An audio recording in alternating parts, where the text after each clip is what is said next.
In September 2023, a retired couple from Springfield, Illinois, decided to celebrate their recent marriage with a cruise trip.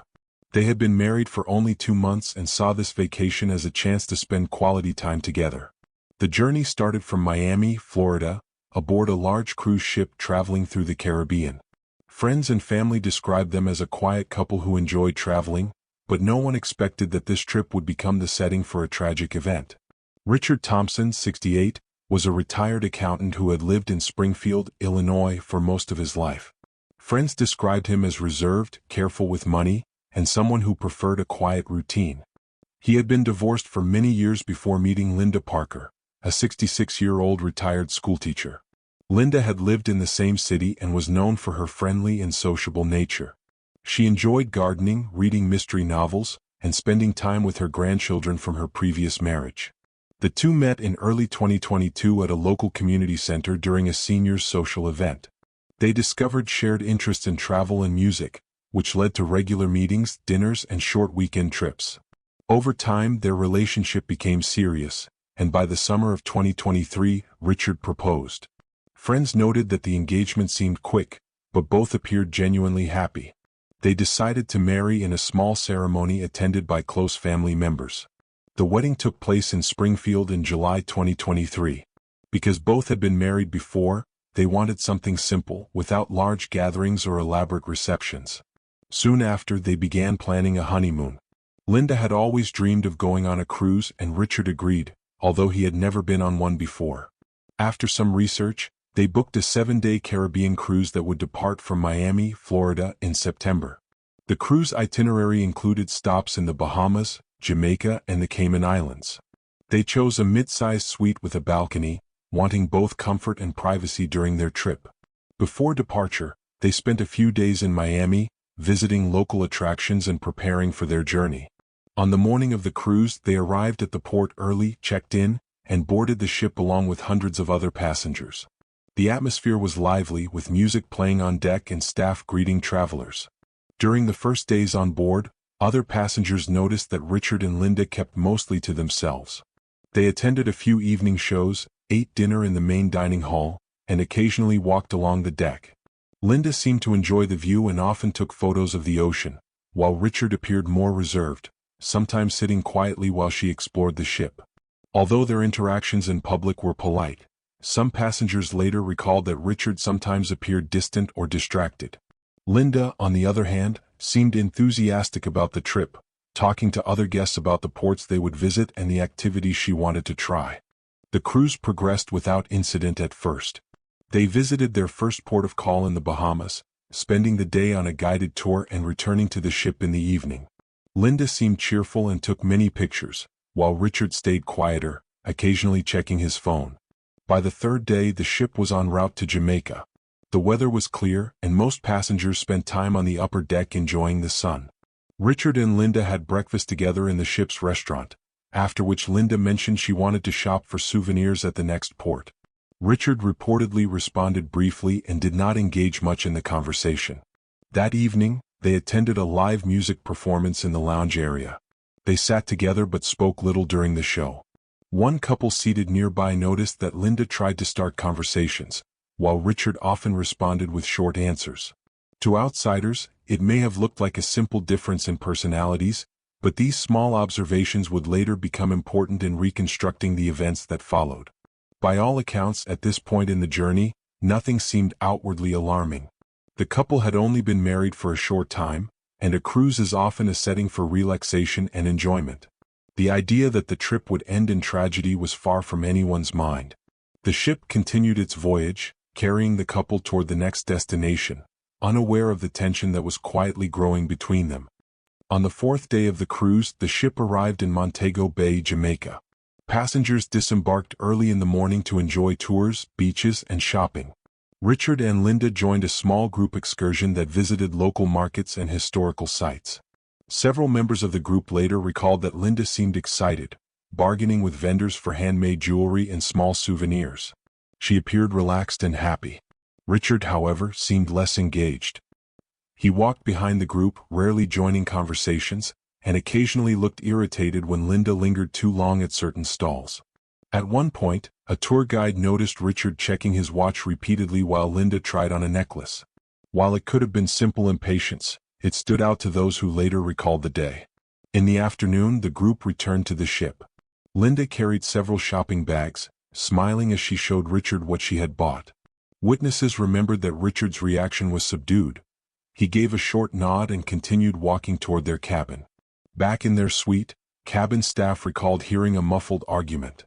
Though no words could be made out clearly, voices were raised for a brief time before quieting again. Later that evening, the couple attended dinner but spoke very little to each other. Linda seemed distracted, while Richard maintained a neutral expression. The next morning, the cruise was en route to the Cayman Islands. According to statements from other passengers, Linda had breakfast alone that day in the dining hall.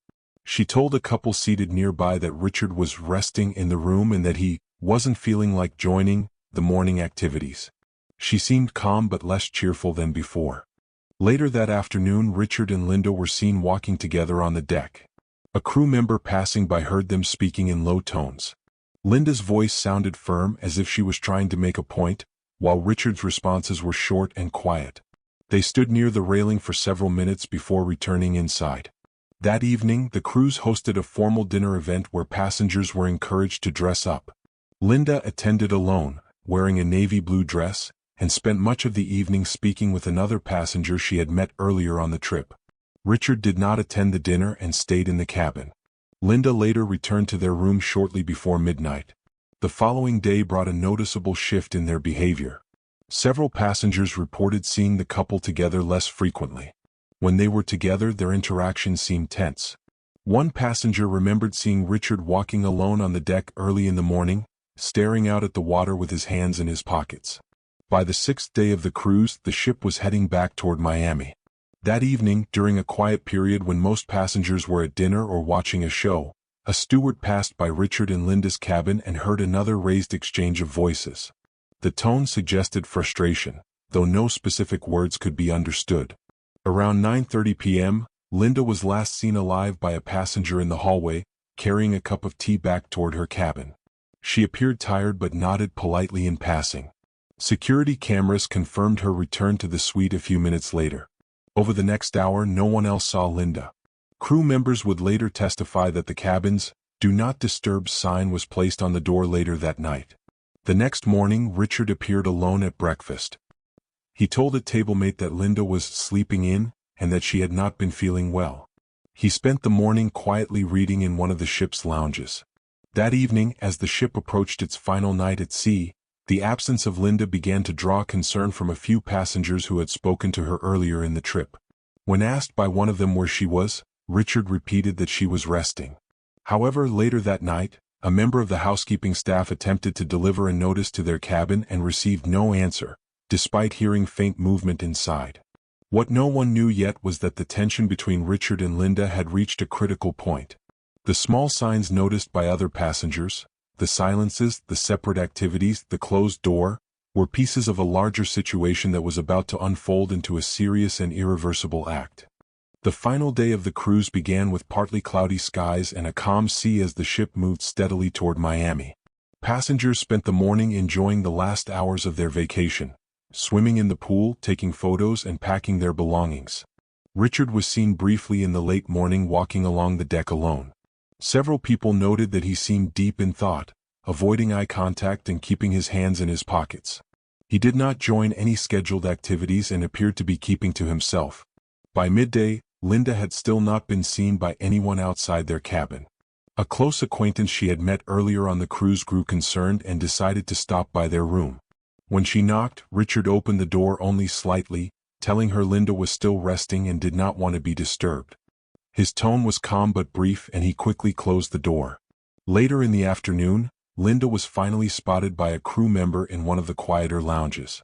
She was sitting alone, drinking tea and reading. She appeared somewhat withdrawn and did not stay long before returning to her cabin. The crew member later described her as quiet but not visibly upset. Dinner that evening was a more casual affair compared to the previous formal night. Many passengers took the opportunity to socialize and exchange contact information before disembarking the next morning. Richard and Linda arrived together but sat in near silence during the meal. Linda picked at her food, while Richard finished quickly and excused himself, saying he needed to return to the cabin. Linda stayed for a short while, speaking briefly with another couple, then returned to the suite about 30 minutes later. According to security camera footage, this was the last time Linda was seen by anyone other than Richard. Around 9 p.m., passengers in the cabins nearby reported hearing muffled voices coming from the Thompsons' room. The sound did not seem like shouting but carried a tone of irritation. The conversation lasted several minutes before stopping abruptly. An hour later, Richard was observed walking through a quiet corridor toward an upper deck. He stayed outside for nearly 20 minutes, leaning against the railing and looking out at the water. The area was dimly lit, and there were few people around at that time of night. When he returned to the cabin, no further sounds were reported by nearby passengers. The "Do Not Disturb" sign remained on the door until the next morning. On the day of disembarkation, crew members began routine preparations for passengers to leave the ship. Richard was seen having breakfast alone in the dining area at around 7:30 a.m. When asked again by a fellow traveler about Linda's absence, he gave the same answer: she was still sleeping and not feeling well. However, shortly before the scheduled disembarkation time, housekeeping staff attempted to enter the Thompsons' cabin to assist with luggage. After receiving no answer to repeated knocks, they used a master key to open the door. Inside, they found Richard seated on the edge of the bed, calm and composed. Linda was lying motionless in the bed, partially covered by a blanket. Medical staff were called immediately. After a brief examination, it was determined that Linda was deceased. The ship's security team quickly secured the cabin and contacted authorities on shore. Passengers were instructed to remain on board until further notice, and the mood on the ship shifted from the relaxed atmosphere of a holiday to a tense, uneasy quiet. Initial observations suggested no signs of forced entry or involvement from anyone outside the cabin. This quickly narrowed attention toward Richard, who was the last person to be seen with Linda and the only other occupant of the room. Within hours, news of the incident began circulating among passengers, many of whom recalled the couple's quiet demeanor and occasional distance throughout the trip. What had begun as a celebratory honeymoon now stood at the center of a serious criminal investigation. The cruise, intended as a joyful start to their marriage, had ended in tragedy and suspicion. When the ship docked in Miami later that afternoon, local law enforcement and federal investigators boarded immediately. The cruise line's security team had already sealed off the Thompsons' cabin and gathered relevant security footage. Richard was escorted off the ship separately from other passengers and taken to an interview room at the port facility. During the initial questioning, Richard maintained a calm demeanor. He told investigators that Linda had complained of feeling unwell the night before and had gone to bed early. According to his account, he had slept on the small couch in the cabin to give her more space. In the morning, he claimed, he found her unresponsive and believed she had passed away in her sleep. However, preliminary observations by the ship's medical staff raised immediate concerns. Linda's injuries included light bruising around her neck and a small cut on her lower lip, details inconsistent with a natural death. A more thorough examination by the medical examiner later confirmed that her cause of death was manual strangulation. Security footage reviewed by investigators showed that Linda was last seen alive at 8:55 p.m., returning to the cabin alone after dinner. Richard was recorded leaving the room at approximately 10:15 p.m. and walking to an upper deck, where he remained for 20 minutes before returning. No one else was recorded entering or leaving the cabin during that time frame. When confronted with the autopsy findings, Richard hesitated but denied harming his wife. Investigators asked about the arguments other passengers and crew had overheard.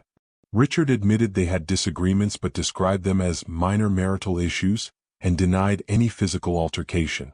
Authorities then spoke to multiple passengers who described the couple's behavior over the course of the cruise. Several reported seeing them spend long stretches of time apart and noted that Richard often appeared impatient or withdrawn when with Linda. Two separate witnesses confirmed hearing what they described as heated but muffled arguments from the Thompsons' cabin on more than one occasion.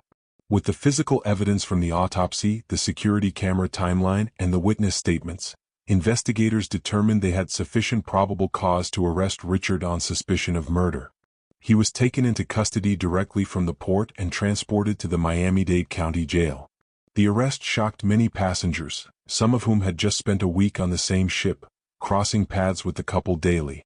Several remarked that they had never imagined such a violent outcome from a pair who, at least in public, had seemed simply quiet rather than openly hostile. Later that evening, law enforcement released a brief public statement confirming the death on board and the arrest of a passenger in connection with the incident. The case quickly drew attention from local media, not only because of the unusual setting, a homicide during a honeymoon cruise, but also because of the couple's age and seemingly ordinary background. For the investigators, however, the focus remained on the evidence. A small, confined cabin, no signs of outside intrusion, and a timeline that pointed directly to the husband as the only person with both opportunity and presence at the scene when the fatal act occurred. The honeymoon had ended in the most irreversible way possible, and the full story would now be played out in a courtroom rather than on the open sea. Following his arrest, Richard Thompson was formally charged with second-degree murder in the death of his wife, Linda Parker Thompson. Prosecutors argued that the evidence, both physical and circumstantial, pointed clearly to Richard as the person responsible. He was held without bond while awaiting trial in Miami-Dade County. In the months leading up to the trial, investigators compiled a comprehensive case.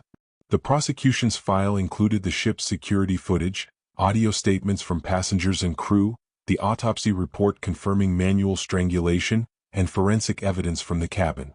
Photographs of the small injuries on Linda's neck and lip were shown to the jury to support the claim of a violent altercation. The trial began in June 2024 and lasted nearly 3 weeks. The prosecution opened by describing the couple's short marriage and the growing tension during the cruise. They presented a detailed timeline, showing Linda returning to the cabin alone shortly before her death and Richard being the only person in the room with her. They emphasized that no signs of forced entry or third-party involvement existed, making the scenario of an intruder impossible. Witnesses, including fellow passengers, testified about overhearing arguments and noticing the couple's distant interactions. A cabin steward recounted seeing Richard answer the door the morning after the incident, explaining that Linda was resting even though she had already passed away. The defense, in contrast, argued that the bruises on Linda's neck could have been caused by a medical emergency or accidental contact. They suggested she might have collapsed from an undiagnosed health condition. Richard's attorney emphasized the lack of prior police reports of domestic violence and portrayed the marriage as strained but not violent. However, the prosecution countered with expert testimony from the medical examiner, who explained that the pattern and placement of the bruising, combined with internal injuries to the neck, could only be consistent with manual strangulation. This testimony, supported by photographs and diagrams, proved critical in undermining the defense's theory. Richard himself took the stand in his own defense. He maintained his innocence, repeating that Linda had felt unwell and that he had been shocked to find her unresponsive the next morning. Under cross-examination, he was pressed about why he did not immediately call for medical assistance when he allegedly discovered she was not breathing. His vague and inconsistent answers left an unfavorable impression on the jury. After closing arguments, the jury deliberated for just under 6 hours. They returned with a verdict of guilty of second-degree murder. The judge sentenced Richard Thompson to 28 years in state prison, noting the deliberate nature of the act and the vulnerability of the victim in a confined setting. The sentencing brought the legal proceedings to a close. For Linda's family, it was a moment of relief but also deep sadness, knowing that a trip meant to celebrate a new chapter in her life had ended in such irreversible loss. The cruise line issued a brief statement expressing condolences to Linda's family and confirming that they had cooperated fully with the investigation. The case was noted in industry safety reviews as an example of the rare but serious incidents that can occur even in controlled travel environments. The aftermath of the case left a lasting mark on everyone connected to it. For Linda Parker Thompson's family, the grief was compounded by the knowledge that her death came at the hands of the man she had trusted most. Her children and grandchildren, who had initially welcomed Richard into the family, struggled to reconcile the quiet man they had known with the facts revealed during the investigation and trial. Friends back in Springfield, Illinois, expressed shock at the outcome. Many had seen the couple only briefly before their trip and assumed they were enjoying a late chapter of companionship. The news that the honeymoon had ended in violence was difficult for the community to accept. The incident also sparked broader discussions about safety and conflict resolution among older couples. Local media covered expert interviews on the subject, pointing out that relationship tensions can exist at any age and that small disputes can escalate if left unaddressed, especially in confined spaces like a cruise ship cabin.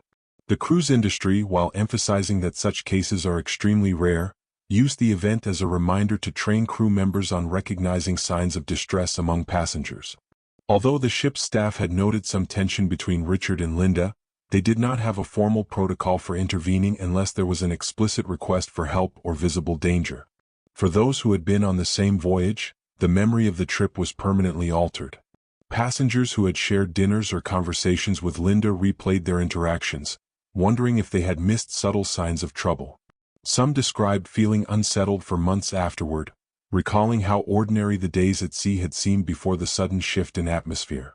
In legal and law enforcement circles, the case was cited as an example of how a combination of witness observations, surveillance footage, and forensic evidence can work together to establish a clear narrative. It reinforced the importance of thorough documentation in environments where outside access is limited. Ultimately, the story of Richard and Linda Thompson stands as a reminder that appearances can be misleading. What looked like a calm, quiet couple on vacation was, in reality, a relationship under strain. For Linda's loved ones, the sentence handed down to Richard brought a measure of justice, but no true closure. The trip that was supposed to mark the beginning of a shared future became, instead, the defining and final chapter of her life. Her family chose to honor her memory by creating a small community scholarship in her name for students pursuing education degrees, reflecting her long career as a teacher. It was a way to preserve the part of her life defined not by the tragedy, but by her dedication to helping others learn and grow. The case faded from headlines after the sentencing, but for those directly involved, it remained an enduring lesson in how quickly circumstances can change, and how critical it is to address underlying tensions before they reach a point from which there is no return.